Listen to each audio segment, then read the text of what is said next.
Perfect. Thank. نعم الفليكر. Okay. ممتاز. Okay, perfect. What JPAL is about, what exactly we do, and what JPAL MENA activities are. And then today we'll be having a flavor of different research projects, 3 research projects that we are running at this stage in JPAL. So Abdul Latif Jameel Poverty Action Lab, or JPAL MENA, is based at the American University in Cairo. This thing doesn't. ده مش شغال.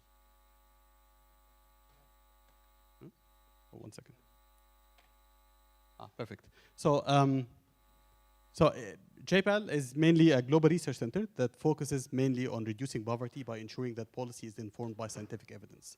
And for this purpose, we are working on 3 main pillars: research through conducting randomized evaluations or randomized controlled trials. Not only that, but also taking the findings out of these RCTs to the hands of policymakers so that they can make better decisions, more informed decisions based on rigorous evidence. And in order to achieve this, we spend a lot of time and effort in building the capacity of different groups and different teams in the ecosystem of development. This includes researchers as well. Like, we have several programs, including, for example, like a fellowship program that focuses mainly on scholars in the region, in addition to different groups, like people who are working in the government and the private sector and the public sector and different institutions. We're not doing the work on our own. We are mainly a network, a large network of 950 plus affiliated researchers across 95 universities that are committed to using impact evaluations to reduce poverty. We work across a broad range of sectors, from agriculture, crime, education, environment, finance, firms, gender, health, labor markets, political economy and governance, and social protection. As you might all know, that our co-founders, Abhijit Banerjee and Esther Duflo, together with a long-term JPAL affiliate, Michael Kramer, received a Nobel Prize in Economics in 2019 for their research that has dramatically improved our ability to fight poverty in practice worldwide. So far, over the years, we started in 2003 as part of MIT, as a research center there. We have conducted more than 2,200 evaluations. Each of these dots represents like a study or like an RCT. And the codes here, the different colors, represent different sectors. In terms of local grounding, we grew fast over the last 20 years. Now we are not only based at MIT as JPAL Global and JPAL North America, but we have also 7 regional offices. We have 1 in Latin America, 1 in Europe, 1 in Africa and Cape Town, 1 in South Asia, 1 in Southeast Asia, and the most recent one is ours, JPAL Middle East and North Africa. And each of these institutions represent research centers hosted within local universities. It's not only about research, but also like scaling up and making an impact in the lives of people. And we have reached the lives of 600 million people, and we are targeting even more numbers in the future. So mainly randomized evaluations. Typically, actually, like for non-academics, we explain what randomized evaluations are. But here, yeah, I'm going to just go quickly through this. For JPAL MENA at AUC, we started very recently in 2020 during the COVID crisis, and since then we have been exponentially growing. We are at 78 staff members. The number keeps on growing. Actually, it got corrected very recently. 78 staff members, 62 are based here at the American University in Cairo. We have 7 colleagues who are embedded in the Ministry of Planning and Economic Development, and we have 9 colleagues who are embedded in Morocco in the Morocco Employment Lab. We have more than 40 studies between completed and ongoing in the different sectors I mentioned. And today we'll be hearing from 3 researchers about the different studies they are working on. As I said, we're working with a large number of institutions, and we mainly create partnerships in different directions and work jointly with people in the government, in the private sector, and with NGOs as well.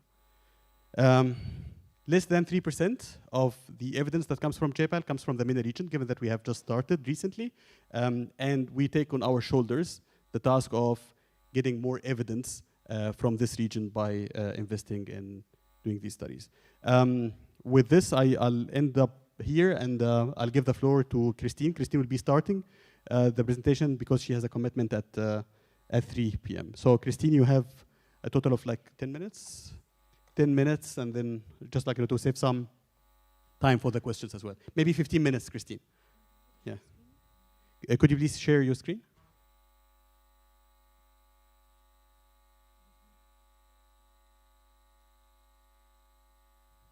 You are on mute, I believe. We cannot hear you.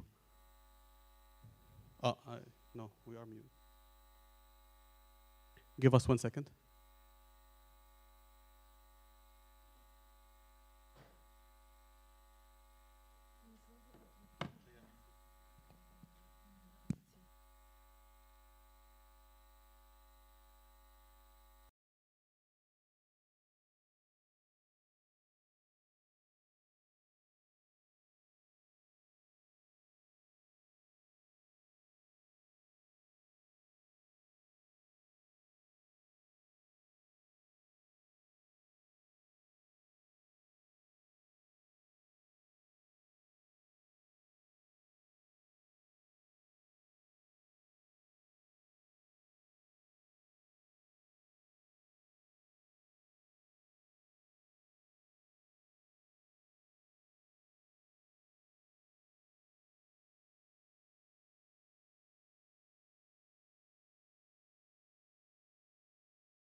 Have to be effective.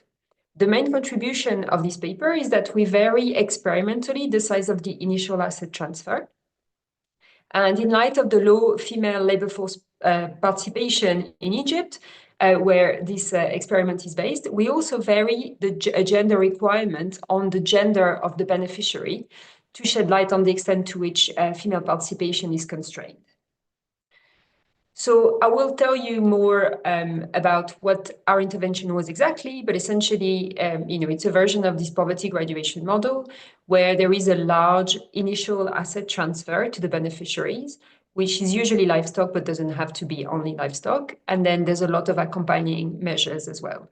This model has been pioneered by BRAC in Bangladesh, and it's now implemented in over 40 countries. It often targets women or households with women, but I don't, as far as we know, nobody has compared what happens when you impose the restriction that the beneficiary has to be a woman or not. We know that this program is effective, and in some settings at least, it is also cost effective, even though it is often quite high cost. So very briefly on background for the sake of time. So there's a lot of poverty in Egypt, and we are working in the two poorest governorates, Asyut and Soheg. There's also very low labor force participation in Egypt. So that's true across the whole MENA region, as you can see in this graph. And Egypt is no exception, with a labor force participation rate of just over 20% prior to COVID. And since then, it's even lower than that. So I won't go over, the whole literature on poverty traps, but I think it's fair to say that there's a broad literature on the question and that the findings are mixed. And to the best of our knowledge, there is no prior study that has used experimental variation in the value of assets exogenously transferred in order to speak to property choice. So essentially, we have 4 experimental arms in our experiment. There's a control group, and there are 3 treatment groups. In 2 of the treatment groups, treatment 1 and treatment 3 here, beneficiaries receive what we call a full cost version of the program, and I will explain in the next slide exactly what this means. And then there's another treatment arm, the half cost, where recipients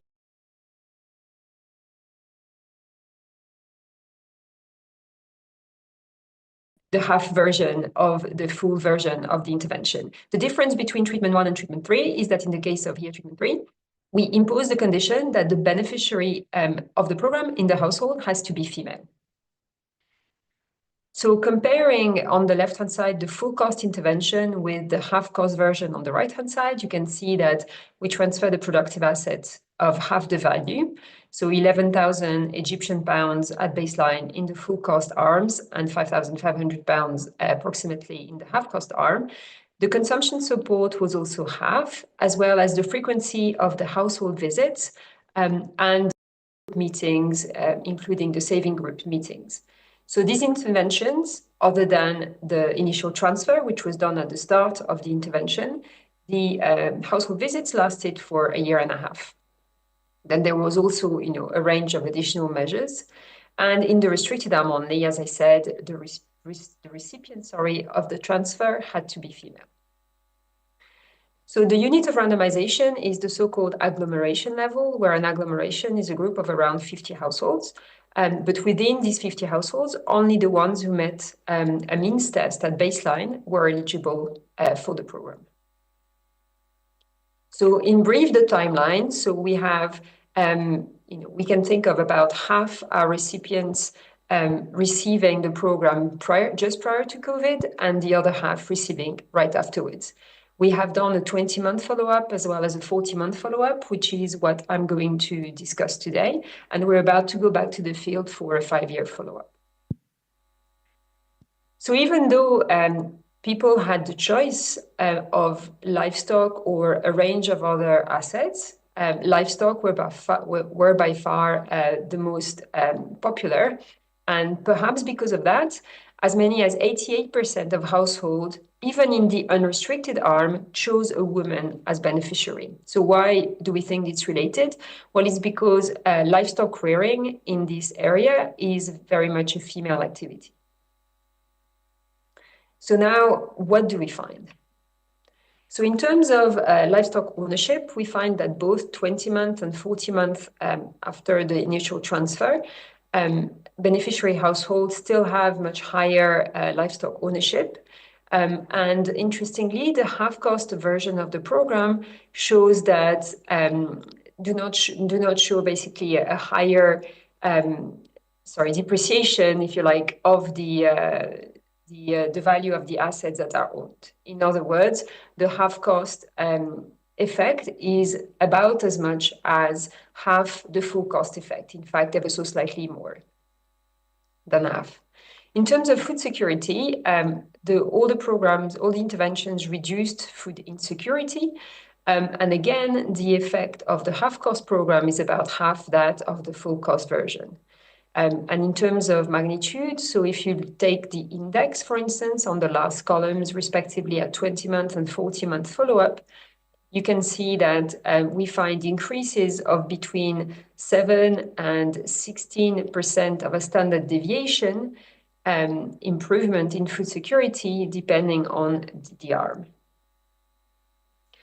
We also find, long-term, not long-term yet, but 40-month, up to 40-month, we still find improvements in total household expenditure in the range of 5 to 7%.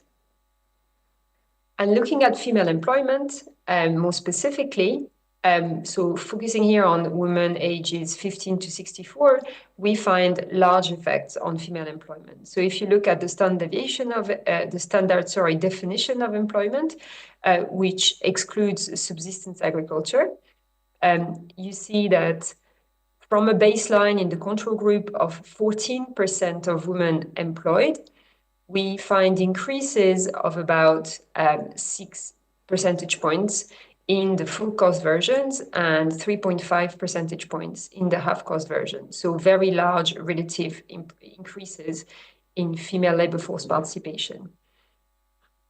And as you can see in the last two columns, where we look at the effect on total hours worked in the last 7 days, we find effects both on subsistence work, but also on market work.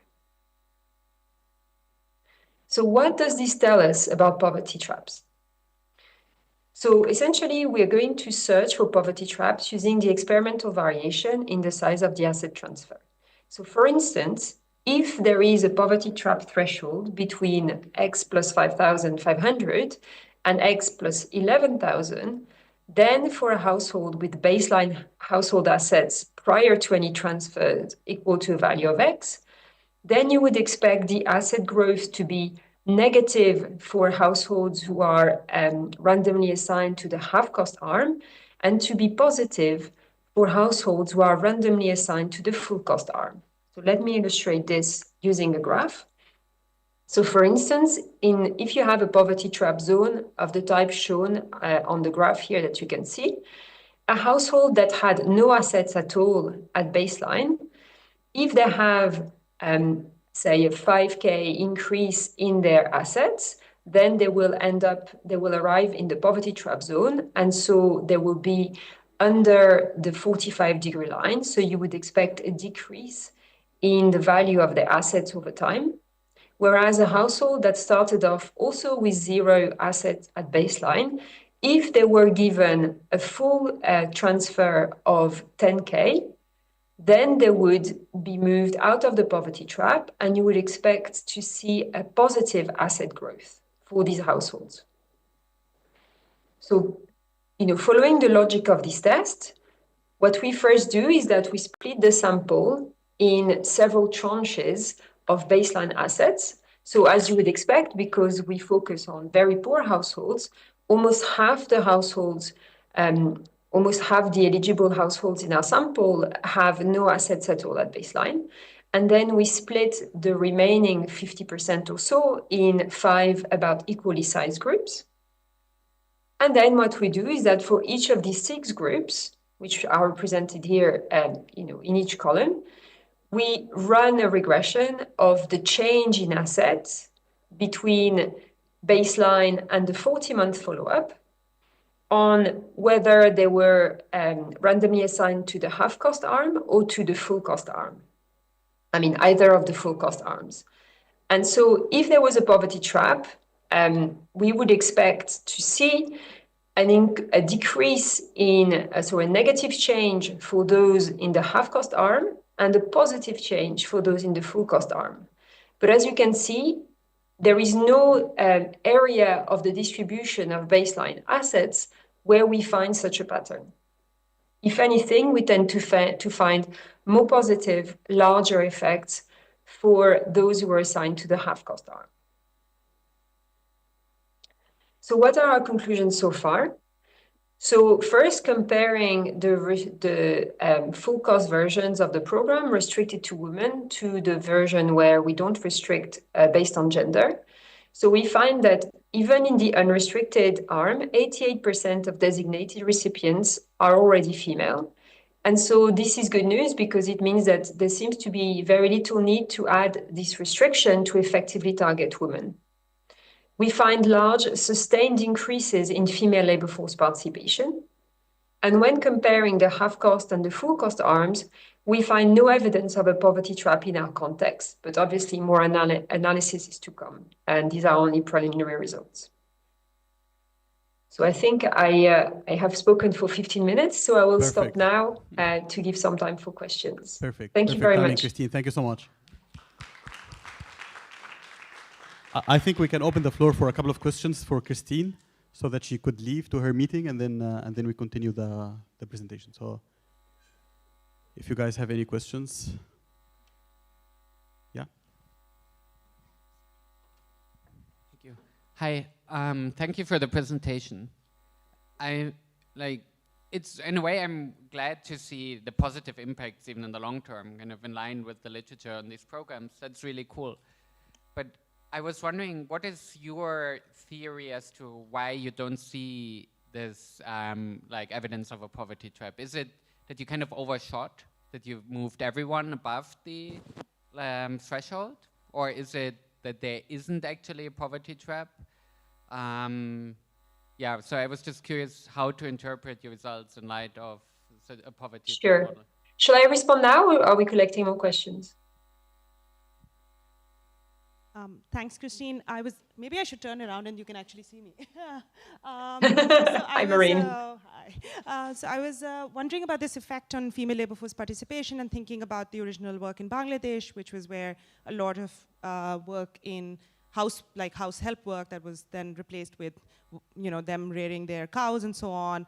What kind of work are these women doing? It felt like they're not doing very much work. Like the increase in hours took them to maybe a day and a half of work. So maybe it would be helpful to understand a bit more about what you're finding here, and particularly for this context, what it means. Thank you. Oh, one more question. Yep. Hi, Christine. You may not have the answers, but I'm really curious about why. Why the half cost is about as effective of the full cost. Didn't you have any qualitative research or questions regarding this? Thank you. Shall I address these? Yes, please go ahead. That's great. Oh, thank you so much for the questions. Yeah, so maybe I will address question 1 and 3 together, actually, because I think they're very related in a sense. So the question of, why is the half cost about as effective as half the full cost? In a way, it's another way of asking, why do we think that there are potentially no poverty traps, at least for the values that we chose for the half cost and the full cost? So first, I think that when you think about it, even though there is very good evidence that poverty is persistent, the case for whether there is actually a trap, which is a very specific case of persistence, is really not clear in the literature. In some places, with some approaches, people find evidence of poverty traps, and in other places with different approaches, they find none. So I don't think it's that surprising in a way. But so to go back to the first question, so that's a really good point. Of course, in any place, even when there is a poverty trap, it's possible. So imagine that the poverty trap was extremely long, if you like, that the big push that you need initially to go over this poverty trap zone was, say 4 times the size of the transfer that we gave. Then, we would find the results that we find, even though there is a poverty trap, is just really far, to the right of the distribution, if you like. So I think that here, the first thing, there are several things to say. So one thing to say is that, so if you can still, I think you can hopefully still see my slides. So this is what the distribution of assets look like at baseline. So on the left-hand side in the whole population, and on the right-hand side amongst the eligible population. So on the left-hand side, as what you can see is that there is a very clearly unimodal, distribution. So it doesn't look like, even when you go really far, to the right of the distribution, there is then another sort of stable equilibrium, at a higher level, which is what you would expect if there was a poverty trap, but it was just, the threshold was much further to the right. So did we undershoot? No. Did we overshoot? Well, I don't think so either, partly because of the graph we're looking at. It's not like, there are lots of people at 0, say, and then lots of people at 6,000, for instance.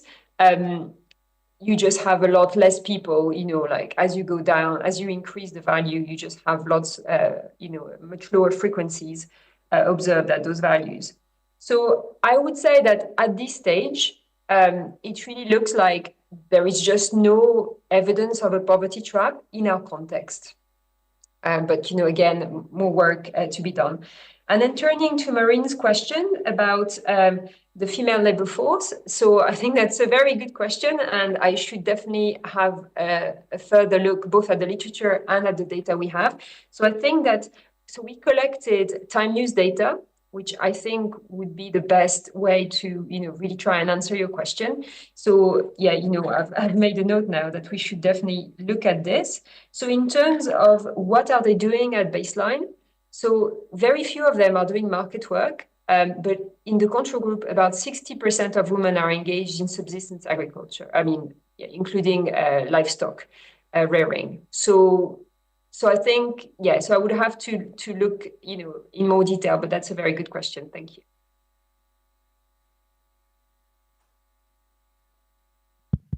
Perfect. Thank you so much, Christine. And I think we are going to move to the second presentation. Thank you.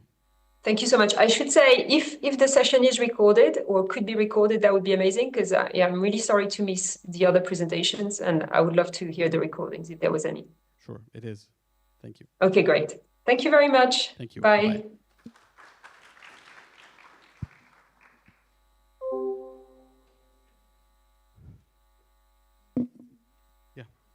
Okay, perfect. So let's move to the second presentation, and I'll be giving this one. So this is a joint work.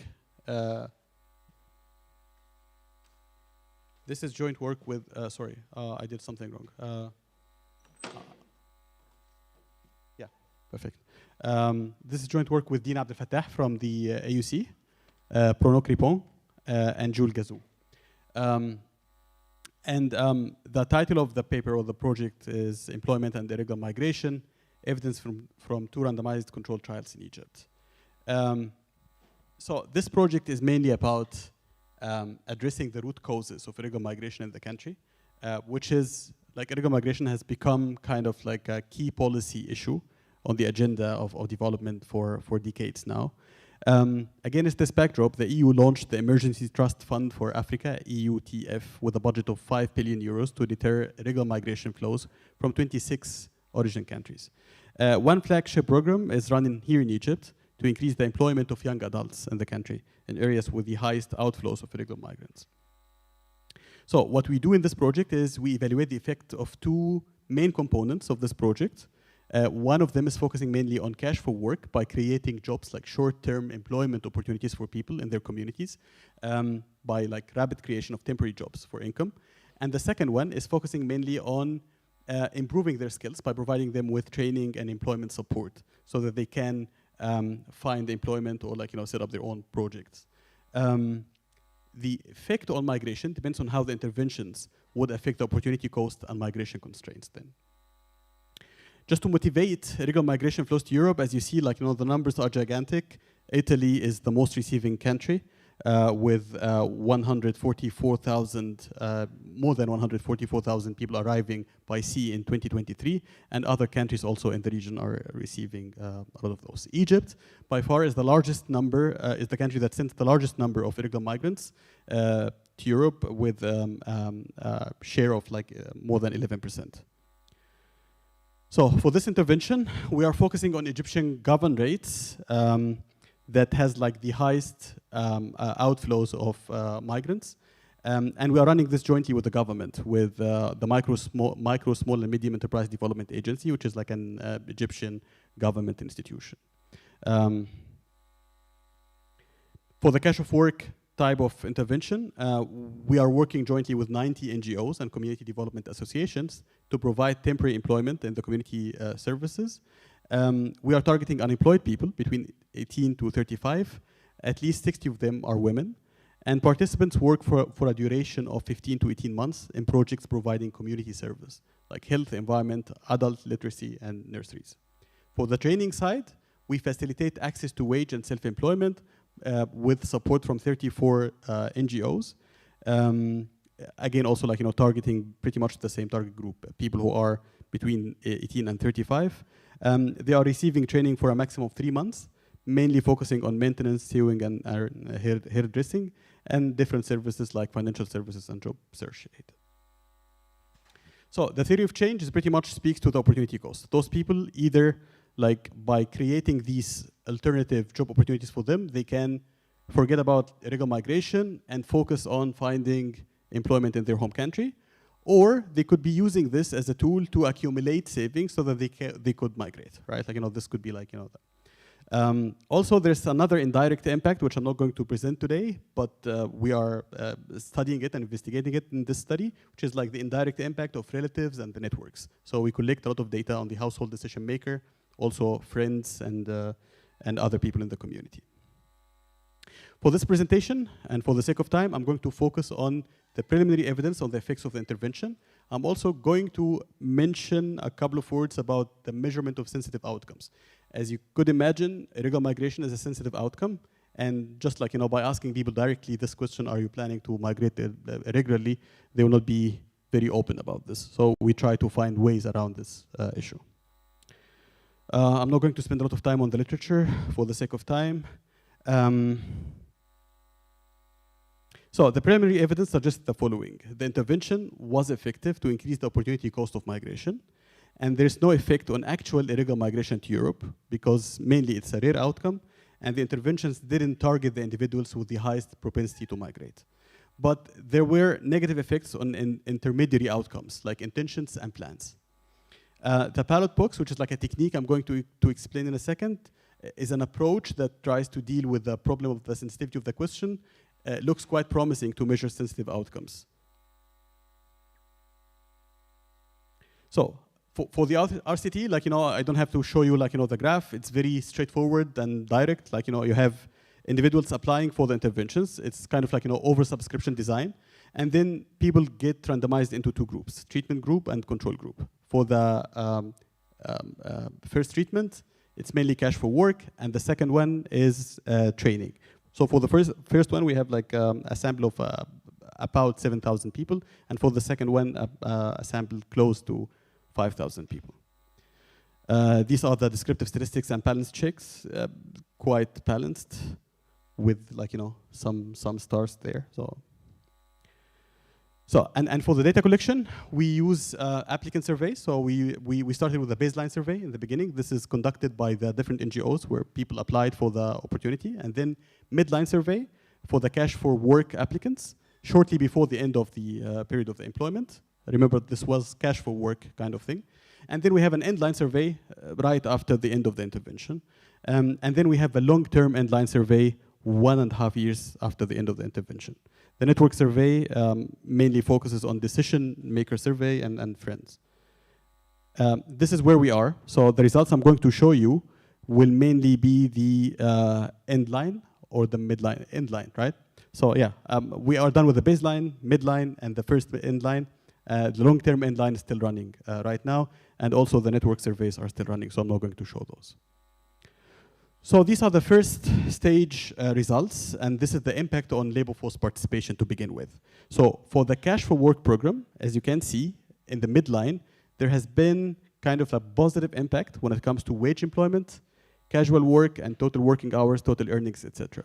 But then it vanished at the end line. Right, like, in the end line, actually, like, the treated group are less likely to be self-employed, and there is pretty much nothing there. Like, this is just like, right after. So this was the impact of the program itself, because as you remember, if you remember, like, it was cash for work, so you're working during this time. So it's kind of like, testing of the concept itself. For the training program, most of the impact after the implementation is on self-employment. So there's a positive impact on self-employment, mainly because those people were setting up their own businesses. This is like another way to look at it. Like, this is the retrospective calendar and by months, and if people were working during the intervention or no. And as you can see, like, they have been employed during that time, and then this declined and vanished. So, but again, like, this is like, the very short-term results, and actually we are collecting data now after 1.5 years. So, were there impact on well-being? Yes, apparently there's like a positive impact on life satisfaction, occupation satisfaction, and a bunch of other things, including mental health is not positive there, but actually, like, some other aspects seem to work fine. Now, the question that we started with, the impact on migration and irregular migration. Do we find anything there? The broad concern we have here is that migration manifests itself as attrition. So we do not know actually if those people just disappeared, they do not want to answer, or like they migrated. So this makes things tricky and difficult when it comes to measuring the actual migration as an outcome. So in order to do this, actually, like, we try different things, including proxies for relatives registered at baseline, neighbors, and other knowledgeable persons in the village to collect information on where people are. And if we use this, we find a bit of like, small impact, mainly for women, for migration. So migration decreased, not by far, like, only like small amounts here and there. And migration to other, these other destinations, right? So migration to other cities also decreased. Now, given that migration itself is difficult to capture, we focus mostly on the intermediary outcomes, and the intermediate outcomes of intentions to migrate. So we have several questions, like several ways of capturing this information by asking people about their intentions. If you have the opportunity, would you like to move to Europe? If yes, would you consider moving to Europe even if you don't have the official papers? We have also questions on plans. Are you planning to move to Europe without the official papers? And then we have attempts, like people who actually took like, an attempt to migrate to Europe. If yes, how did you attempt to migrate to Europe? So, yeah, I have 5 minutes, so I need to. So actually, as I said before, this could be extremely sensitive. So the direct question, like now, the direct question strikes us as a very direct way of collecting this information, which could be tricky. So in order to deal with this, we are trying different things, like including, for example, the list experiment, if you are familiar with it. So the list experiment, like, in its simplest form, you give people kind of like, 5 marbles, for example, in their right hand, and you ask them to hide those behind their back, right? And you give them a list of questions like this one. Questions that are irrelevant to the study and questions that you can answer easily without any consequences, right? And then you randomize for a group of people. They will be receiving a 6th or like, 5th question, like a longer list, including a question that's sensitive, right? Given that on average, like, those people are randomized in the beginning, so you have like a treatment and control, and this was like on a random basis, so those people are supposed to give the exact number, or like, a number that's very close across the 2 groups, right? Here, remember that I don't collect the data, or like I don't collect the answer to these questions. I just collect the number of answers. Like, I ask the person for the 5 marbles they have in their left hand and hidden behind their back to move a marble from their left hand to their right hand for each correct answer, right? So say, for example, if you have for the short list an average of 2 questions, I'm expecting here to be 3 if the answer is positive, right? And 2 if the answer is negative. This is in the simplest form. So actually, this is like one way of trying to collect this data without revealing it and without embarrassing people by asking them, are you planning to migrate irregularly? And there's like, a more complicated way of doing this by having a double list experiment where you give this exercise twice to people, once with the short list and once with the long list. So this is one way of collecting this information. If we compare those 2 together, so these are the averages of the question of, are you planning to move to Europe without the official papers? If you ask them in a direct way, the average for both genders would be 3%.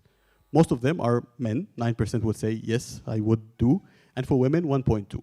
But when you hide this using this technique, you find that the numbers increase, right? So, and it's significant in the case of men. So 14% of the men would reveal that they are okay with that. Now, what we are adding here is a new way of measuring this, and then I'm going to stop here, which is the ballot box. So the idea here is like, you give people the chance to answer this question without revealing their true answer by giving them a piece of paper where they have a bunch of questions, including this question, and they do not include their name or anything that would enable us to identify who this person is.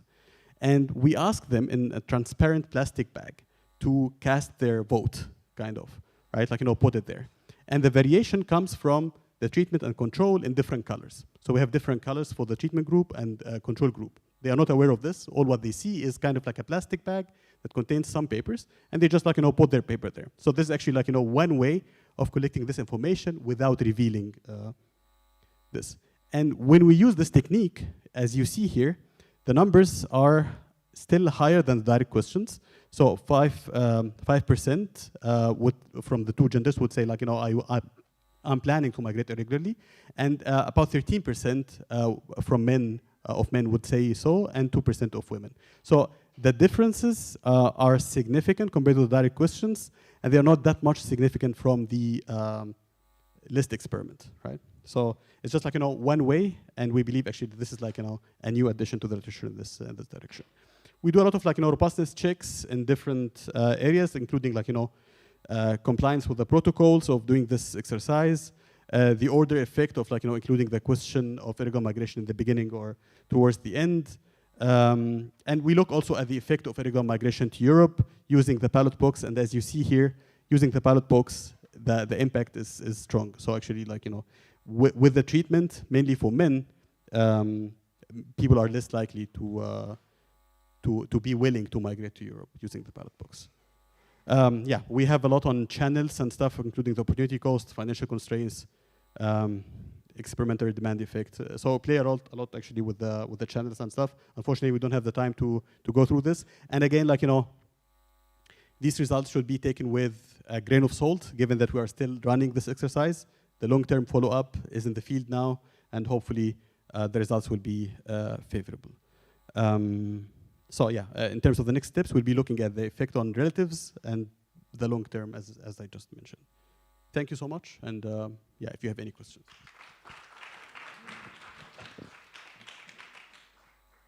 Should we take the questions now or after Mark's presentation? Mark, what do you prefer? Okay, we can take the questions now. Any questions?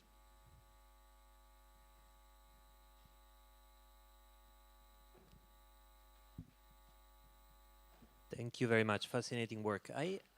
Something struck me as a potential way of measuring people's willingness to migrate. It's going to sound a little bit provocative as a method, because the objective of this is to do exactly the opposite of what I'm about to suggest. But what if you elicited willingness to pay to migrate? Presumably that could be that should go down in your treatment, right? If people feel like they now have a better chance when they're staying home, you know, if they're not migrating anymore, if the opportunity cost of migration is going up, that willingness to pay should go down. Now, how one does it in practice is a different story. But imagine that you could actually elicit people's willingness to give you some cash to facilitate their transit to Europe. You could imagine, you know, doing some kind of lottery. I don't know. It becomes, of course, you know, difficult. Extremely difficult, to say the least. To say the least. But in principle, that could be done, right? Right. Okay. Nobody. I was just interested in the sample of women that you chose for your control and treatment group, in their marital status or their family status, because it might impact their decision for migration. Yeah, thank you for the presentation. I think it's quite an eye-opener. I just have a little kind of insight I want to throw in, because there's a recent paper that's published that shows that people that migrate irregularly are mostly based on those that have affiliations over abroad. I mean, abroad, one way or the other. Either they've had colleagues that have migrated, either regularly or irregularly. So they kind of have an hope that if we get there, we're able to kind of.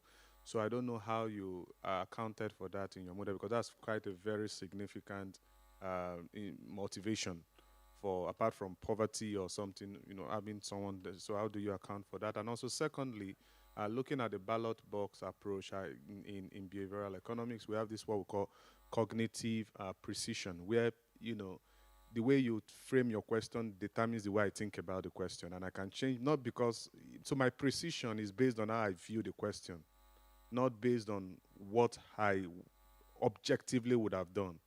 So for example, if you give me a direct question, I may just, it may change the way I think about the question, and I'll respond in a way, and that's just the truth at that time.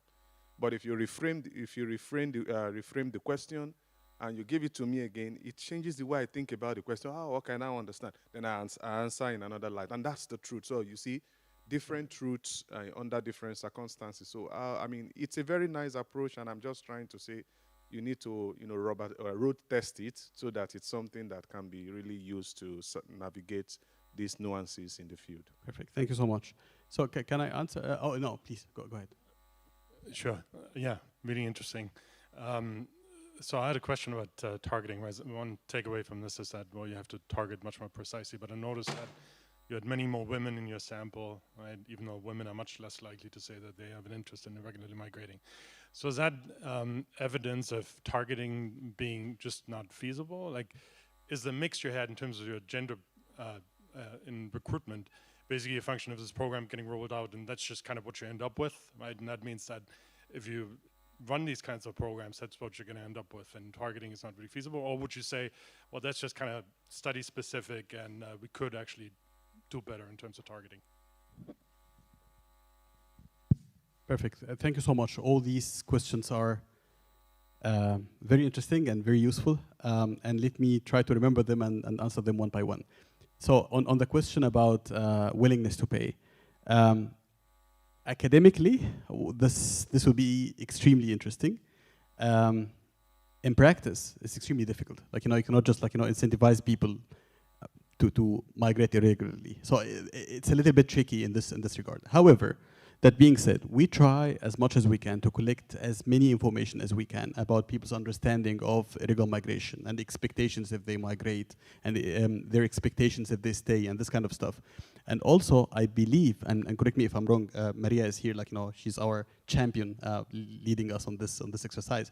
I believe we also collect information even on qualitative basis on people's understanding of the cost of the trip and this kind of thing. So actually we know more about how people think about this in terms of the monetary incentives and stuff, but of course we cannot use this as kind of a tool.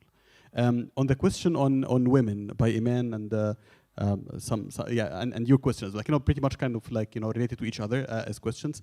I agree with you that the focus here is mainly on women, the majority are women. And this is, by the way, at the beginning when we started the discussions with Ms. Meda, the institution, the government institution that we are working jointly with, we thought exactly the same. We thought we should be targeting men, mainly because men actually are the ones who are migrating irregularly more than women. And what we encounter here is a lot of take-up among women. But when we thought more about this, we are dealing with the household in its entirety. We deal with this money as money that goes directly into the household. And this money would come in 100% to the household if you're targeting the woman, mainly because of the displacement effect. So if you're targeting men, for example, and I'm working in a farm or something, I'm going to give up on the other activity and just focus on the new position, for example. So actually the net amount will be much less when I'm targeting the woman. I also forgot to mention something that's very important. And definitely we need to do this actually to motivate the study even further. This phenomenon of irregular migration, mainly through the Mediterranean, is much worse than we describe it. Most of those people who end up, or not most of them, a large portion of them are minor kids. So a lot of families would send their minor kids who are below the age of 15 to Italy or France, mainly because they will not be sent back because of human rights. The authorities there will not be sending the kids back. But if you're an adult, ended up there, they might send you back, right? So what happens is the family decides to send their young kids on boats just to take this trip. That's why we collect this information on the entire household, and we have this network effect and the decision maker effect just to try to understand the entire thing for the entire family. I believe to what extent this is representative, it's an empirical question. We are trying to target, we are already targeting the 9 governorates or 9 provinces that sends the majority of irregular migrants. So I believe actually we are focusing on the target audience, the proper target audience. And the fact that have some impact even on men, I think it's, it's telling. On your question about the understanding of the question, I completely agree with you. Yeah, so I need to wrap up. Maybe you can chat about this later, but thank you guys so much.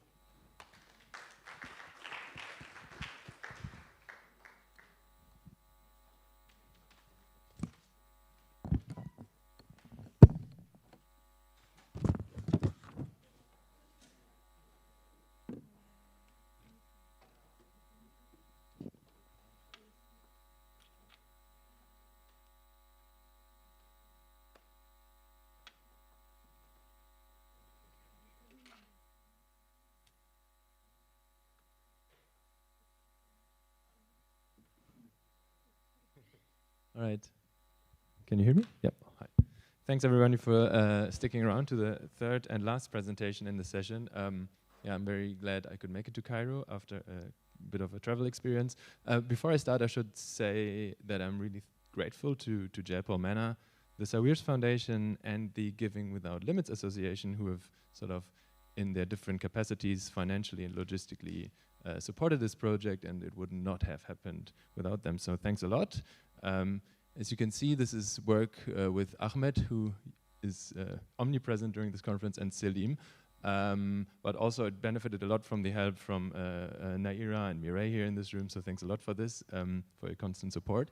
We are looking at in this project, as the title says, is the direct, but also very importantly, the indirect effects of a training program on women's employment, and we're doing this unsurprisingly in the context of Egypt. So our motivation behind this work, I think most presentations have already or will still mention this during this conference. Our motivation is that female labor force participation in the MENA region more broadly, but in Egypt in particular, is among the lowest globally. So this is the data that Christine already cited. Around 2022, I think the World Bank showed that only 23% of women in the working age of working age work actually in Egypt. So the labor force participation rate is really low here. When we look at the reasons behind this, I think there's a recent cool new up-and-coming strand of literature that tries to emphasize the role that social norms might play in explaining low female labor force participation rate in the MENA region. You know, think about the Bernstein work in Saudi Arabia about collective misperceptions about these social norms. But we can also take a step back and think about other constraints to labor force participation. More like classic labor economists would think perhaps there are skill issues. Training interventions have not had the best of reputation in the past years. In fact, some people have suggested they have been disappointing throughout the developing region. What we're looking to do here is we're trying to sort of combine this modern new view about social norms as a constraint with a sort of classic view of training being a constraint or being a way to lift skill constraints. And we do this by looking at an innovative female-focused professional training program, a program that trains females in a profession that is actually dominated mostly by females. The sector is going to be primary care training in Egypt. And so we're going to combine this with detailed data on social networks, which allows us to study the effect that this training program has, not just on the direct beneficiaries, but also how social perceptions and social norms about the behavior of these direct beneficiaries, should they find employment, spreads through their social network. I'm going to tell you in more detail, of course, what we're doing. So we're partnering with this NGO, Giving Without Limits, who run this pretty fantastic training program, which trains young women, technically young women and men, but mostly young women in practice, to become primary care nurses in the two governorates of Upper Egypt that Christine has already introduced, so in Asyut and Sohag. This is a context which doesn't just have low female labor force participation rates, but it also, as I've been told by my Egyptian co-author, is a region with relatively conservative cultural norms, which might go hand in hand with these labor force participation rates that we see. So our collaboration with this NGO had sort of two goals. First of all, we wanted to evaluate their training program in a rigorous manner, which had previously only been evaluated in sort of a pilot manner. But then secondly, we also wanted to jump at the opportunity and see if we can find out more about why perhaps training programs might incorporate a little bit more promise than economists in recent years have perhaps thought. So we set up the evaluation of the training program as a cluster, randomized controlled trials, so the clusters being the different villages, hamlets, locations of origin where people are from, which allows us to estimate the causal effects not just of the program on the direct beneficiaries, but also on the social context, the friends of those people who take or do not take part in the program. And we restrict these social contexts to be female friends that live in the same local area. Hamlet is, I think, the technical term in Egypt, which allows us to sort of minimize potential spillovers across friendships between treated and control individuals and their friends. I should say that even compared to the preliminary work that we have already seen in this session, this is ultra preliminary. So this is This has been in the oven for 20 seconds, so this is less than half baked. So please, please, please take this with a huge pinch of salt. Having said that, I'm still pretty excited, so I want to show you what we've found so far based on our follow-up surveys. The end-line survey is still ongoing at this point in time. So first, we have two sets of people that we're looking at. We've got the direct beneficiaries, so the direct participants, those that were randomized to receive the training or not, and we can look at them pretty shortly after receiving the training, 3 months after it finishes. First of all, we see that a job search goes down. 2 pluses mean here in the sort of equivalent of significant stars. We can then also see that relatively short after the training is completed, already we see effects on what we define as our employment index. Interestingly, we see negative effects on a dummy that indicates any sort of employment, which is driven by people opting out of their self-employment, the sort of last resort self-employment that many of these women were in. And as a consequence, for those people who remain in work, they get higher wages and higher hours. But then 5 months later on, so this dust has a little bit settled after the training intervention. We can see that there's a little bit of activity in job search still going on in the treatment group relative to the control group, but we can then really see very, very strong employment effects. We can see essentially a doubling of wage employment, so the type of employment that you're mostly trying to get people into in the treatment group compared to the control group. We can see wages going up, we can see hours of work going up. So quite strong effects of the training program as such. This is great, but we're not too surprised because the NGO that implemented this is really good, and the program is really good and attractive, and so people kind of know what they want to get into. And then we can also look at the indirect beneficiaries. Think about them as the friends, rarely family, mostly friends and social contacts of people who did or did not receive the training. 3 months after the training of the friends had been completed, their social contacts also, if they've been, the social contact of a treated person, display a significant increase in job search behavior. They look for jobs more often and especially through social networks, kind of the channel that we had in mind. And 5 months afterward, but at that point, there's nothing on the employment angle yet, so things haven't been quite moving yet. 5 months afterwards, we can see that the job search, the initial job search spurt, so to speak, had dried out a little bit, but we can see employment effects coming up. And these, again, are driven by employment in wage-paying jobs, not in self-employment or informal work or so on. Yeah, so this is based on quick follow-up data.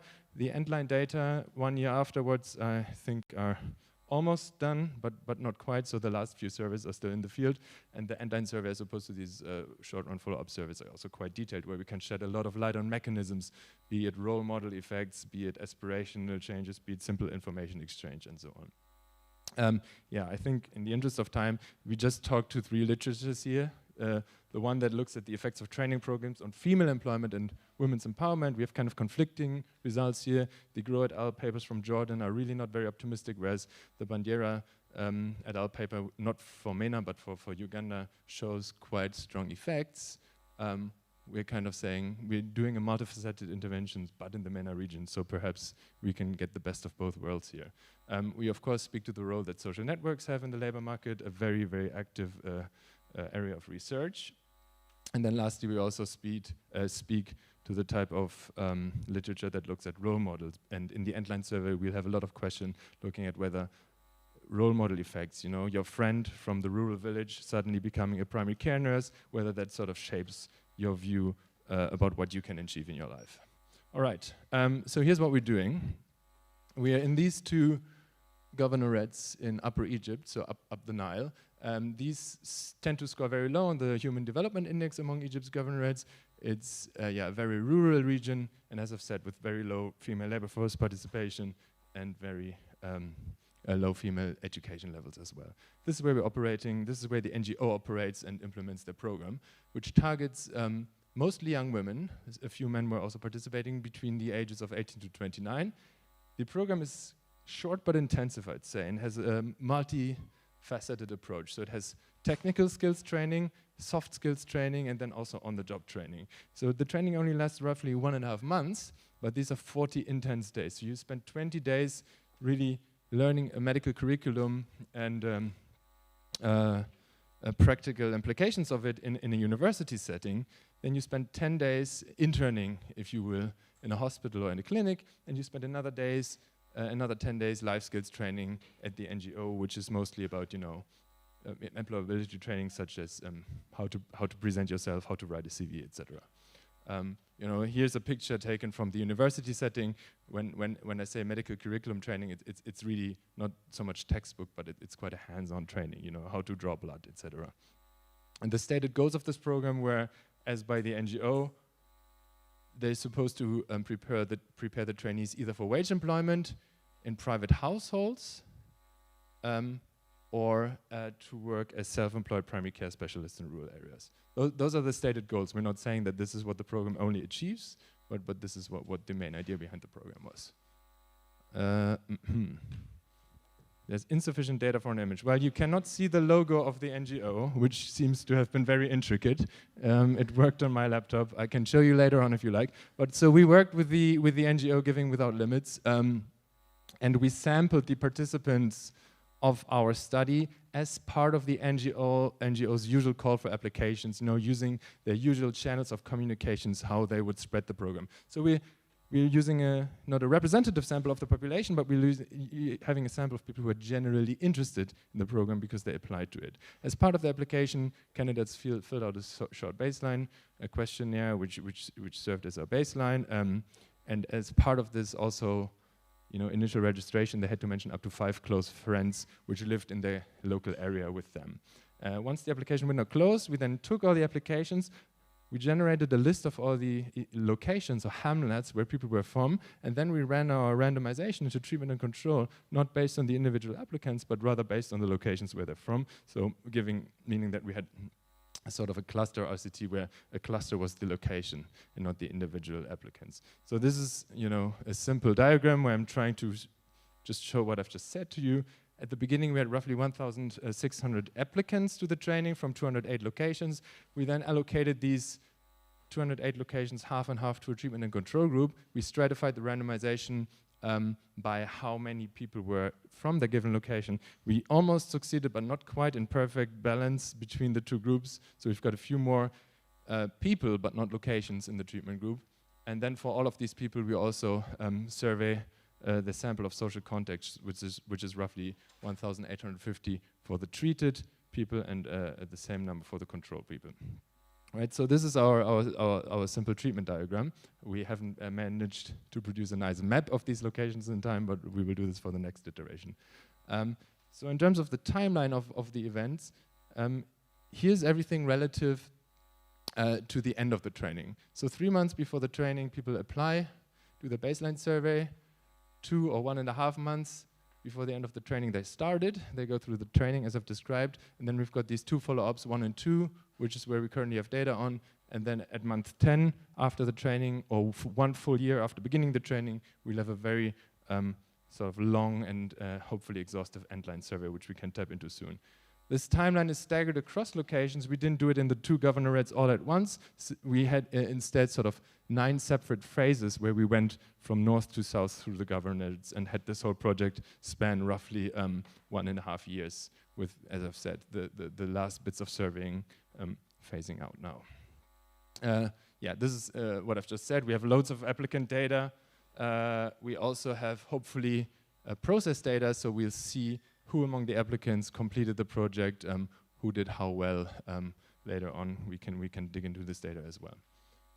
I've got 1 minute left, so we have balance. We run simple OLS regressions, but in the very last, 2 minutes, I'm just gonna, we've pre-registered this time, so it didn't come as a surprise. But I'm only gonna focus on these 2 dimensions that I've highlighted in blue here. So job search and the employment index, because this is what we focused on in these short follow-up surveys by phone. And everything else is TBD. So first of all, we focus on the main applicants, so people who did apply to the program and were either treated or not. We find that after 3 months, their search index increases by roughly 2 standard deviations, which is composed of things such as, did they do any job search, how many hours per week, and what are their expectations about their job search outcomes. They get really optimistic, as you can see here. We can also look at employment outcomes. Our index here is significant, but this is mostly driven by people working more and earning more because they select out of the self-employment, the sort of last resort self-employment that some of them were trapped in at the beginning. After 5 months, this has consolidated. Search is still going up, but not quite significantly so, even though some dimensions that we might care about most. However, we really find strong employment effects. In particular, we find an almost 50% increase, more than 50% increase in any income in generating activity, which is to 98% driven by people finding wage employment and not self-employment or farming or casual work like that. So it seems like after a while, this training really gets these women into the professions that they intended to target with it. Okay, that's good, but how about their friends? Shortly afterwards, we can already see that their friends, the friends of treated people, start searching more. What I'm not showing you here is that this is really search through social networks, so search that you conduct by asking your friends about employment opportunities. At 3 months, this doesn't translate into employment yet, but at 5 months, it does. So here we can see, again, driven by wage employment, 4 percentage points, roughly 20%, 15 to 20% increase in wage employment for the social context. This is perhaps not huge, but we're optimistic that this might be going on because this is a short-run impact so far. Right? So to conclude, there's loads of next steps. We're quite excited, and let's see where this is going. Thank you.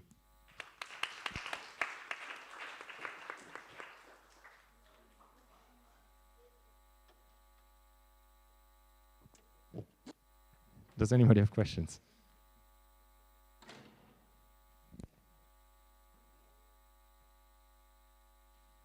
Thank you very much. Very fascinating. You said you also had some male participants. Did you, well, probably the number was too small to really calculate by it, but perhaps you also have findings from other interventions that targeted males. Are the findings different? And not only for the beneficiaries themselves, but also for the friends? Is there any data on that? Yeah, so the friends, and let me respond quickly. So the friends, we restricted them to being females, so they could only be female friends. For the participants, I think, correct me if I'm wrong, Mireille, we simply said all the males can simply participate in the training, so we didn't have any randomization in there. Maybe we missed out on that, but yeah, it was such a small sample anyways. It was not even it was some two-digit number of males, so yeah, we kept, from this context, we cannot say anything about this. In prior iteration of this project, it was similar, so given, I guess, the gender connotated nature of the profession, not very many men apply to this.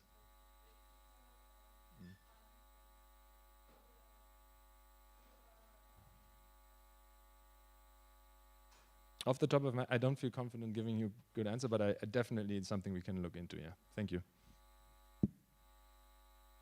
So super interesting, thank you. I guess this is a comment / question for the TBD. And what comes to mind is that I'd be curious to know what kinds of jobs the people who are searching after they find out that their friends are searching more, they've been treated, are looking for. Because this strikes me as an intervention that by targeting a very specific sector may essentially convey information about the availability of such jobs in the labor market.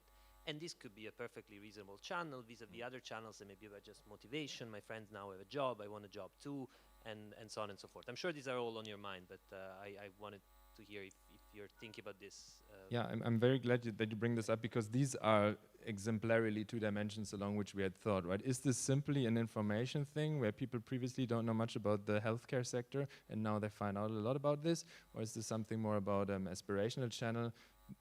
Or am I suddenly realizing that I've misperceived pre-existing social norms about what I'm supposed to do as a woman in this context, and can I actually go to work more often? So in the endline data, we've got a whole battery of questions trying to get at exactly that difference. I'm also curious, but luckily we have the data. Similarly, I think around the TBD stuff, on like job quality, because like what you showed us mostly were unconditional results here. I think it would be very interesting to see kind of the quality of these newly found jobs. Are they kind of better paying, worse paying? Like how do they compare? Also occupations, how many do actually end up working? Like the primary effects, how many end up working in the sector that they trained for? How much is kind of general labor market participation, and they decide, oh, I actually want to work, and even if the job doesn't materialize. Yeah. I think, Naira and Mayray, I think the health sector is where people end up working, and have we looked at that already, or am I making this up? They aspire to work in the health sector a lot. Where they actually find the job, I know we have the data, but I don't think we've looked at it yet. Yeah. But so the aspirations from the treated sample, perhaps unsurprisingly, go exactly in the direction of where they had the training. Yeah. All right, thanks a lot, everyone. Or, yeah, okay. Sorry, we have to start the break because the break already started, and we'll get back here at 3:50 exactly for the parallel sessions. Yes. Yes, I know. It's 46, not 50. 4 minutes to go. Yes, okay. And can everybody take their stuff from the hall we were in the main session? Mu'taz al-Alfi hall. Okay, thank you. Just a clarification, if you have any bags left in Mu'taz al-Alfi, it's going to be closed in like 10 minutes. So please take your items and you can leave it at the VIP room, which is P21.